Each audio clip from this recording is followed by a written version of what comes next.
What's happening, guys? Welcome to a brand spanking new edition of Rave, Diaries and Tablet Tales with yours truly, Uncle Doug's in the car again. Love to everyone that watched last week's episode, or the last episode should I say, and any and all of the previous ones. Big love to you all, to all the commenters. Amazing stuff, mate. I love reading them under these Rave Diaries videos because we piece together bits of the same story in the comment section. So yeah, please keep adding your comments because I read them all. I reply to them all, but obviously I read them all to reply to them all. But anyway, right, today's episode, only going back to about, I don't know when it was, maybe 2018, maybe something like that. No, it would have been before that, 2017. Anyway, it's about round about that time. The time ain't important on this one. And I was playing at some gig over at Aquarium. Can't even remember what gig it was now. But I was playing at this gig at Aquarium, which was on Old Street Roundabout. It was a club with a swimming pool in it. Loads of you would have been there or heard of it at least. It had a little swimming pool in it. It wasn't the sort of swimming pool you'd want to get into, even though it was open. It was a little bit like... yeah, you can imagine a lot of drunk and drugged up people getting into a swimming pool in a nightclub over the course of X amount of years. Obviously, they did clean it, but yeah, it was a little bit porridgey. Anyway, Aquarium. So I played in the club and I'd parked my car on the other side of Old Street Roundabout in a little side street because there was no parking around there. So I've come out of the club. I don't know what the time was, but it was dark. I was going to somewhere up north. So it would have probably been, let's say, 11 o'clock, 12 o'clock, whatever, because I still had to drive up to, I think it was Birmingham I was going to from now. And I was on my own. So I've gone back to the car. I got in the car and I had a little bit of a zoot, right? So I thought that weren't enough to get me onto my next bit. So I was going to roll one in the car, but I was smoking this while I was rolling it. It was pitch black. I didn't have the engine on or nothing. It was just pitch black. I'm down this little side road, right?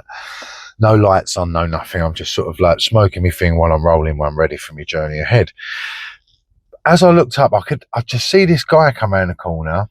He looked like around there's a lot of offices, and it must have been a Friday night because he was in his work clobber. Yeah, he's come around the corner with this other dude, yeah, who just didn't look like him. This geezer, I mean, Old Street, I'm assuming it's still the same now, but it's quite a dicey area at night.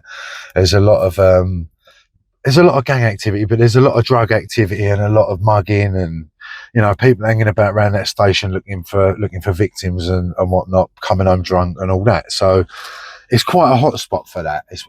I've seen a lot of things go on around that area over the years. But anyway, on this particular occasion, I'm in the car. So they come around the corner. You've got the geezer with the shirt and the tie and the suit on and all that. And then you've got the geezer who looks like a roadman. And they're kind of like, they're talking, but the guy in the suit is a couple of paces in front. So they come around the corner and they're walking straight towards me down the road, but they can't see me in the car. Now, next to me, there was a green box, you know, one of them green electrical boxes. And on top of that was an empty Courvoisier bottle, yeah, and they're heavy, you know, like the bulb ones, the big one. That, I held it like a bat then. That's what's coming. So fucking, that's on the left on the thing, and then just on the other side of that is a little like alley.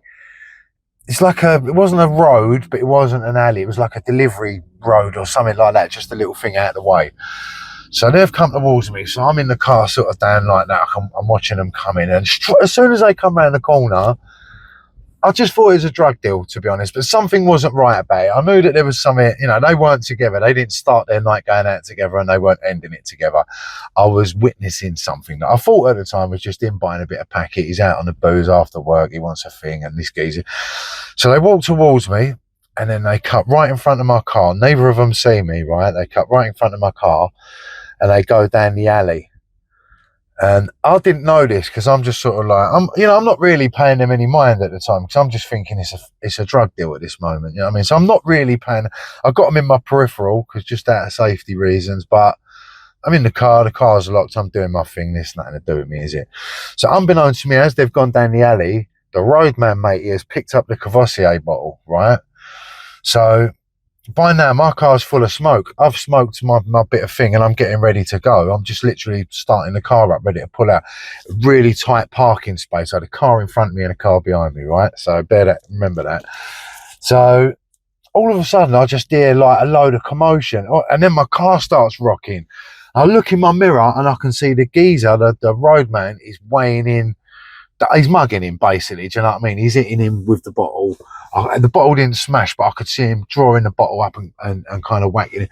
And then they ran my car, and I'm just fucking down in the car, thinking, you know, like out of nowhere, shit, this is fucking on top. So I'm looking round and I can't see the matey's run off now, and I can't see the dude anywhere. So I'm just assuming he's mugged him, he's took what he needs to take off him, the money he's going to give him for the deal or whatever, and he's cut out. And the other geezer must have gone up the road. Because like I say, it was dark down there, and it all happened in a split second. So I'm thinking everyone's gone. I've looked around the car, I've looked in my mirrors. I'm back to it being in a silent side street. I'm like, shit, man, I can't fucking believe that just happened. Fuck. Anyway, so, like I say, the car was started. I reversed the car up about that much because I didn't have too much room to get out. And as I've swung a right to pull out of the parking space I was in and move forward, because I was going really slow because I didn't want to clip the car in front, but I thought I just about had enough room for clearance. As I'm pulling out of this space, an Uber taxi has come up on my right, stopped directly next to me and started tooting his horn, going, man, raving at me, no. And I'm like, what are you going on about? Anyway, he's pointing downwards, yeah? So I've looked out my car window and I can see the geezer who's been filled in. He's underneath my car, but on the driver's side, he must have staggered around there somehow, like at a low level. Like I couldn't see him in my mirrors or whatnot. So then I've undone my door, mate. My fucking car wheel, the back wheel of my car, yeah, as I'm pulling out, is on his head. So if I'd have pulled out quicker, or if that geezer hadn't have pulled up, like I could feel it, but I thought I was maybe just touching the car in front. Mate, another inch and I'd have gone up and onto his head and over it maybe, or what. If I'd have just pulled out the space, I'd have killed the geezer. Fucking hell, mate. Honestly, it was such a unnerving. Obviously, I've rolled the car back quickly and got out of the car. He's on the floor. His shirt's covered in claret. He's just don't know what's going on, does he? So fucking me and the cab driver get him up off the floor and get him over to the pavement, and he starts to come round and we're like, you all right, mate? And he's a bit groggy at first, but he starts saying, yeah. It's like, what happened? He's like, mate, I went round there, I was buying something off that geezer. Next thing I knew, he's just hit me, and I don't even know what happened after that, mate, and all that. So anyway, we've sat him up.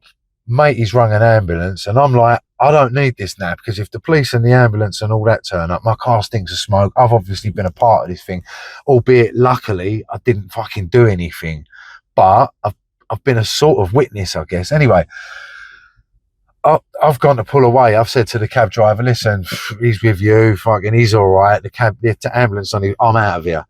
So as I've gone to drive off, I've seen the geezer trying to take a photo of my number plate, the taxi driver. So I've pulled the car up, gone back over to him.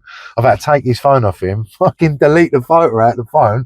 I said to him, bruv, this is nothing to do with me. I've done my bit. You know what I mean? I was just an innocent fucking bystander in all of this. I've made sure he's all right. The ambulance is on the way. You've said you'll sit with him. No one needs to know anything else. He's already said it was nothing to do with me. You could see I was in the car. You know what I mean? He's been mugged by someone else round the corner who's gone now.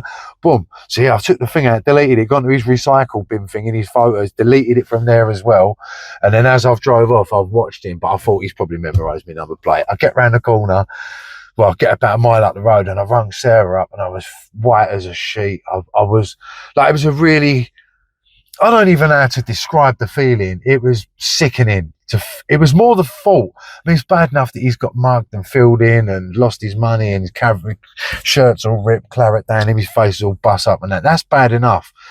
But honestly, when I looked out the door, I opened my door and I looked down, and his fucking head, my wheel was against his head. So like I say, if I wasn't so close to the car in front, I would have just pulled out of that space and I would have gone over his head. Arguably, I could have killed him. And then I'm on, I don't even know what sort of charge that would land me on. You know what I mean? Would I be on a charge? You know what I mean? I don't know how that would work, but I definitely didn't need to be finding that out. You know what I mean? But thank God he was all right. And I got down the road, rung Sarah. I was white as a sheet. You know what I mean? I had to drive up to wherever I was going, Birmingham or wherever it was that night. And, I in the car, I couldn't stop thinking about it. As you can imagine, it was a really scary thing that luckily turned out all right. But yeah, that was the story of Aquarium and a potential. Would that be a manslaughter? Would I even get done for that? I mean, it wouldn't have helped. The thing I was worried about was I was smoking in the car, And I thought, I don't need the police to come up and say, if you weren't smoking, you would have fucking all that shit. You know what I mean? You would have known all that. Which wouldn't have been the case, because the truth of the matter is, I sat in the dark, I watched it all go around me, and I was pretty sure, well, I was 100% sure that he'd gone one way and he'd gone the other. And I just witnessed this sort of thing that happens in London a million times a day, a mugging. It happened around my car, you know what I mean? I felt them rocking the car as he fell against it. But I didn't know he fell under my car, did he? And if I'd been smoking or not, I would have still tried to pull out the fucking space. But obviously, I just didn't need all that, mate. I did not need all that. So yeah, that's the story of a very, very close call outside Aquarium a few years ago. And yeah, I don't even know if there's a lesson in this one. I just think it's one of them ones. He was unlucky and lucky in the space of about 20 seconds. You know what I mean? He lost everything for a sec, and then he gained it all back when he woke up on the pavement and my wheel weren't on his nut. So yeah, that was today's rave story and rave diary and Tower Block Tale. I'm sorry, it's a bit of a different one today, you know what I mean? Bit of a doomy gloomy one, but all's well that ends well. We're here to tell the tale, so that's the main thing. So yeah, thank you for watching. If you've got any similar stories of mad shit like that that's happened to you, I mean, obviously I'm assuming the exact same story would be pretty fucking hard to find, but you know, maybe you've witnessed things like that, and you've you know, I mean, look, once I witnessed an armed robbery, and the image of the geezer with the sawn off shotgun, when I worked on the post office, he had a green balaclava on, you know, like the old school with the mouth and the little one like that, and he looked up at me with the gun. He had a postman on the floor on his knees outside the post office. I was in a Royal Mail van. I've pulled up next to it, looked at him, and he's just looked up at me. He's got a sawn off shotgun in his hand, and I can still see that image in my mind now if I think about it. It's scary as fuck.